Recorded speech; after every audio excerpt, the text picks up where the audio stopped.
Nazirlər Kabineti dövlət orqanlarının işğaldan azad edilmiş ərazilərində işləyən və ya xidmətdə olan əməkdaşlar üçün mənzil kirayəsi xərclərinin ödənilməsi və bununla əlaqədar bəzi məsələlərin tənzimlənməsi haqqında qərar verib. Qərara əsasən müəyyən edilib.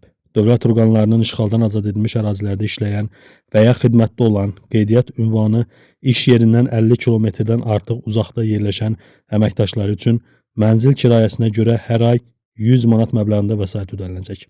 Nəzərdə tutulan vəsait işğaldan azad edilmiş ərazilərdə işləyən və ya xidmətdə olan ailə üzvlərindən yalnız biri üçün ödəniləcək. Nəzərdə tutulan şəxslərlə birlikdə yaşayan və 3 nəfərdən artıq olmamaqla hər bir ailə üzvü üçün 50 manat məbləğində əlavə vəsait ödəniləcək. Dövlət orqanlarının rəhbərlərinə tapşırılıb ki, bu qərarda göstərilən şəxslərin sayı haqqında hər il iyulun 1-nə olan məlumatın işğaldan azad edilmiş ərazilərdə fəaliyyət göstərən Azərbaycan Respublikası Prezidentinin xüsusi nümayəndəlikləri və ya müvafiq ərazidə çoxmənzilli binaların idarə edilməsi sahəsində fəaliyyət göstərən qurumlarla razılaşdırmaqla Azərbaycan Respublikasının Maliyyə Nazirliyinə təqdim edilməsini təmin etsinlər.